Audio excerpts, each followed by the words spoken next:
বন্ধুরা দেখো, আমি হেয়ার স্পা মানে চুলে টক দিয়ে দিয়েছি। হ্যাঁ ঠিক আছে, হেয়ার স্পা করেছি, তা উঠেছি,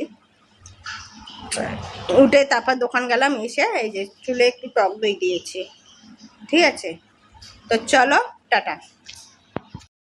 তখন দেখলাম আমি ঘরে বসে কিন্তু হেয়ার স্পা করেছি, তা আমার হেয়ার স্পাটা আমি আজকে দেখাবো। ঘরে বসে হেয়ার স্পাটা করেছি, কেমন হয়েছে তোমরা দেখো। এই দেখো, দেখতে পাচ্ছ, ঘরে বসে হেয়ার স্পা, পিছনটা দেখো।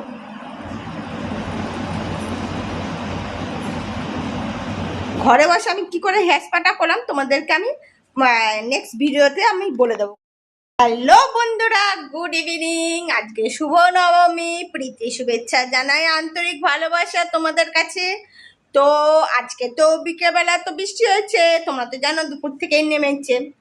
তা আজকে আমি ঠাকুর দেখতে যাচ্ছি না, আমার ছেলের জন্য খাবার আনতে যাচ্ছি। আজকে বলেছি যাবো না, থাক তুই বাড়িতে থাক, আমি খাবার এনে দেবো, তাও বসে বসে খাবে। তো আমার শ্বাসটা কেমন লাগছে তোমরা জানিও। ঠিক আছে, এই যে আমার পুজোর ড্রেস, পুজো বলে কথা, যাই হোক ড্রেসটা না করলে হয় বলো, তাই জন্য এই যে আমার পুজোর ড্রেস, আমার পুজোর লুক কেমন লাগছে তোমরা বলো। ঠিক আছে, তার কারণ যেহেতু বৃষ্টি কখন ঝমঝমিয়ে নামবে তার ঠিক নেই, তাই ছেলেকে নেব না। ছেলের তো পঞ্চমী থেকে স্টার্ট করেছে ঠাকুর দেখা, তাই জন্য ছেলেকে নিচ্ছি না। আমার ছেলে বাড়িতে থাকে, যেহেতু বৃষ্টি বাদল দিলে তাই জন্য আমার ছেলেকে নিচ্ছি না।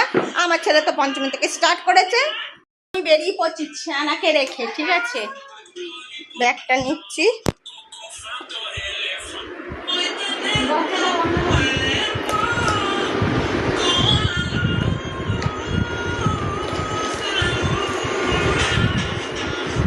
এই যে এই ব্যাগটা নিলাম, চলো।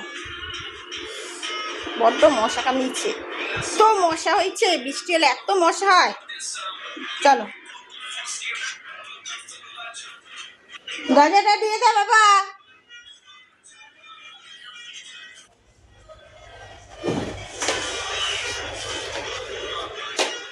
আচ্ছা ডাক্তার,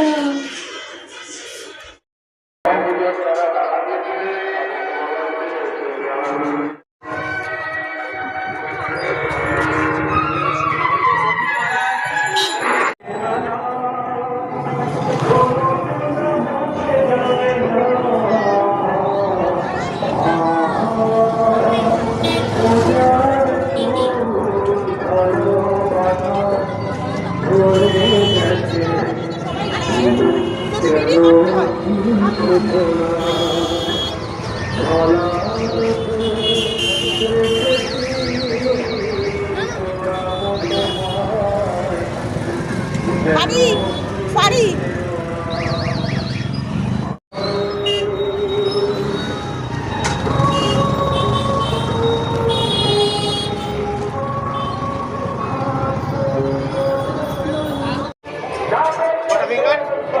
দুটা ফিশ ফিঙ্গার, একটা পকোড়া।